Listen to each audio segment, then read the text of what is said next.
Hello বন্ধুরা, শিক্ষায়ন টিউটোরিয়ালের পক্ষ থেকে তোমাদের সবাইকে স্বাগত জানাই। আজকে আমি আলোচনা করব উচ্চ মাধ্যমিক 2024-25 শিক্ষাবর্ষে এবিটিএ টেস্ট পেপারের বাংলা বিষয়ের প্রশ্ন উত্তর নিয়ে। আজকে যে সেটটি আলোচনা করব সেট নাম্বার 11। এই সেটে সমস্ত এমসিকিউ এবং এসিকিউ প্রশ্ন উত্তরগুলো করে দিয়েছি। সাথে বলে রাখি, তোমরা বিভিন্ন বিষয়ে ভিডিও পাওয়ার জন্য আবদার করেছো আমি তোমাদের এবিটিএ এবং ডাব্লিউবিটিএ টেস্ট পেপারের বিভিন্ন বিষয়ে ভিডিওগুলো সবটাই তোমাদেরকে করে দেবো। তাড়াহুড়ো করে করতে গেলে হয়তো ভুল হয়ে যাবে, সেই জন্য একটু সময় দাও। সময়ের অভাবে খুব তাড়াতাড়ি আমি দিতে পারছি না, তাও চেষ্টা করছি যত তাড়াতাড়ি সম্ভব তোমাদেরকে সমস্ত প্রশ্ন উত্তরগুলো এবিটি এবং ডাব্লিউবিটি টেস্ট পেপার থেকে দেওয়া যায়। ভরসা রাখতে পারো, তোমাদের ঠকাবো না, আমি সবটাই করে দেবো। চলো আমরা দেখে নিই একের দাগের প্রশ্নগুলো।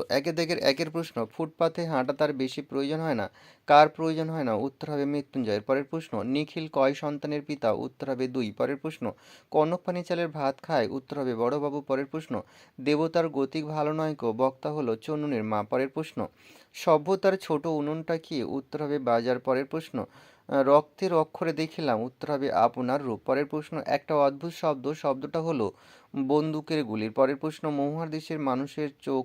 উত্তর হবে ঘুমহীন। পরের প্রশ্ন, যা পারি কেবল সেই কবিতায় জাগে, কি জাগে? কবির বিবেক। পরের প্রশ্ন, অমর গাঙ্গুলি বৌদির কাছে চেয়েছেন? উত্তর হবে 2 কাপ চা। পরের প্রশ্ন, মঞ্চের মাঝখানে উল্টানো রয়েছে একটি টুল। পরের প্রশ্ন, রামব্রিজকে রজনীবাবু কত টাকা বকশিশ দেন? উত্তর হবে 3 টাকা। পরের প্রশ্ন, তোমার প্রেমে আমাকে আবৃত করে দেওয়া কথাটি বলেছে? উত্তর হবে সুজা। পরের প্রশ্ন, ব্যাবিলন কেন বিখ্যাত ছিল? উত্তর হবে শূন্য উদ্যান। পরের প্রশ্ন, এক দরবেশ কুটির বেঁধে থাকেন, দরবেশ শব্দের অর্থ? উত্তর হবে ফকির। পরের প্রশ্ন, বাংলা চলচ্চিত্রে প্রথম রঙিন বাংলা ছবি হলো? উত্তর হবে কাঞ্চনজঙ্ঘা। পরের প্রশ্ন, তুমি নির্মল করো মঙ্গল করো গানটির রচয়িতা? উত্তর হবে রজনীকান্ত সেন। পরের প্রশ্ন, প্রথম বাঙালি সাঁতারু যিনি বিখ্যাত ছিলেন? উত্তর হবে মিহির সেন। পরের প্রশ্ন, রুমুল পরিবারের রূপের বিকল্পটি হলো? উত্তর হবে সহরূপ। পরের প্রশ্ন, সিনট্যাক্স শব্দের অর্থ? উত্তর হবে বাক্যতত্ত্ব। পরের প্রশ্ন, এর নাম হওয়া উচিত? উত্তর হবে অভাব নাটক। পরের প্রশ্ন, দিলদারের পোশাকে রজনীকান্তের হাতে ছিল জ্বলন্ত মোমবাতি। এবারে দুইয়ের দাগের এসে কেউ প্রশ্ন উত্তরগুলো দেখে নেব। দুইয়ের দাগের একের প্রশ্ন, সে স্বর্গসুখ পায়, কে কিভাবে স্বর্গসুখ পায়? মহাশ্বেতা দেবী রচিত ভাত গল্পে দীর্ঘদিন পরে অভুক্ত উৎসব, ভাত খেতে পেয়েছিল বলে ভাতের স্পর্শে সে স্বর্গসুখ পায়। পরের প্রশ্ন, ওটা পাশবিক স্বার্থপরতা, কার মতে কোনটা পাশবিক স্বার্থপরতা? মানিক বন্দ্যোপাধ্যায় রচিত কে বাঁচায় কে বাঁচে গল্পে সহকর্মী নিখিলের যুক্তি ছিল 10 জনকে খুন করার চেয়ে নিজেকে না খাইয়ে মারা বড় পাপ। তার এই বক্তব্যকে মৃত্যুঞ্জয় এক ধরনের পাশবিক স্বার্থপরতা বলে মনে করেছেন। পরের প্রশ্ন, সবুজের অনটন ঘটে, কিভাবে অনটন ঘটে?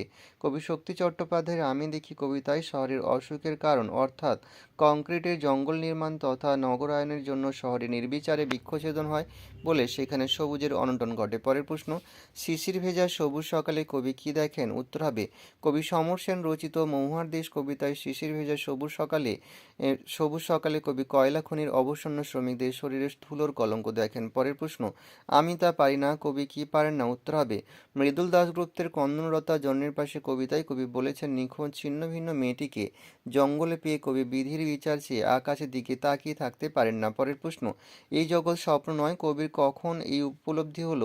উত্তর হবে রবীন্দ্রনাথ ঠাকুর রচিত রূপনারায়ণের কুলে কবিতায় জীবন সায়াহ্নে কবি যখন রূপনারায়ণের কুলে জেগে উঠেছিলেন তখনই উপলব্ধি করেছিলেন যে এই জগৎ স্বপ্ন নয়। পরের প্রশ্ন, দুরন্ত অভাব থেকে এর জন্ম, বক্তা দুরন্ত অভাব বলতে কি বুঝিয়েছেন? উত্তর হবে সৌম্যমিত্র রচিত বিভাব নাটকটির জন্য প্রয়োজনীয় টাকা, মঞ্চ উপকরণ ইত্যাদি সমস্ত বিষয়ে অভাব ছিল তাঁদের নৃত্যসঙ্গী, সেই কারণে বক্তা সৌম্যমিত্র উপরোক্ত মন্তব্যটি করেছেন। পরের প্রশ্ন, মরে যাব তবু ভুলব না, কে কি ভুলবে না? উত্তর হবে অজিতেশ বন্দ্যোপাধ্যায় রচিত নানান রঙের দিন নাটকে অভিনেতা রজনীকান্ত চট্টোপাধ্যায় ভুলবেন না তার জীবনের একদা এবং একমাত্র প্রেমিকার তার দিকে অদ্ভুত চোখে তাকিয়ে থাকা এবং আশ্চর্য ভালোবাসাকে। পরের প্রশ্ন, মাতালের এই হচ্ছে বিপদ, মাতালের কোন বিপদের কথা বলা হয়েছে? অজিতেশ বন্দ্যোপাধ্যায় রচিত নানান রঙের দিন নাটকে মাতাল মদ ছাড়তে চাইলেও মদের কাছ থেকে ছাড়ান পায় না, সে মাতালের মাত পায় না সে মাতালের এই বিপদের কথা বলা হয়েছে।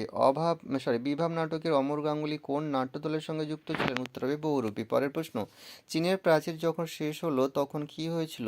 বেটল বেক্টের পড়তে জানে এমন এক মজুরি প্রশ্ন কবিতা। চীনের প্রাচীর যখন শেষ হলো তারপর নির্মাণকারী রাজমিস্ত্রিরা অন্ধকারে হারিয়ে গেলে কেউ তাদের খবর আর রাখলো না। পরের প্রশ্ন, আমি কৌতূহলী হয়ে উঠি কি বিষয়ে কৌতূহলী হয়ে ওঠেন? কর্তার সিং দুগ্গলের লেখা অলৌকিক গল্পে হাসান আবদুল্লাহ জঙ্গলে প্রচণ্ড গরমে নানকের এসে পৌঁছানোর কথা মার মুখে শুনে গল্পের পরবর্তী অংশ শোনার জন্য বক্তা অর্থাৎ লেখক কৌতূহলী হয়ে ওঠেন। পরের প্রশ্ন, বিজ্ঞানী কাকে বলে? শৈলী বিজ্ঞান কাকে বলে?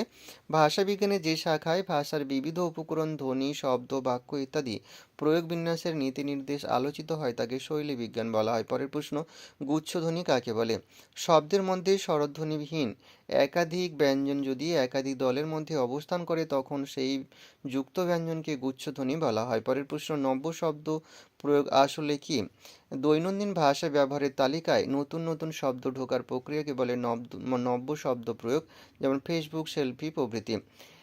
এখানেই শেষ করব। ভিডিওটি শেষ করার আগে অনুরোধ করবো, ভিডিও যদি তোমাদের ভালো লাগে তাহলে অবশ্যই বন্ধুদের মধ্যে প্রচুর পরিমাণে শেয়ার করতে থাকো। আর বলে রাখি, ডাব্লিউবিটি এবিটি টেস্ট পেপারের সমস্ত বিষয় সাবজেক্টের ভিডিওগুলো আমি তোমাদের অবশ্যই দেব, চিন্তা করার কিছু নেই।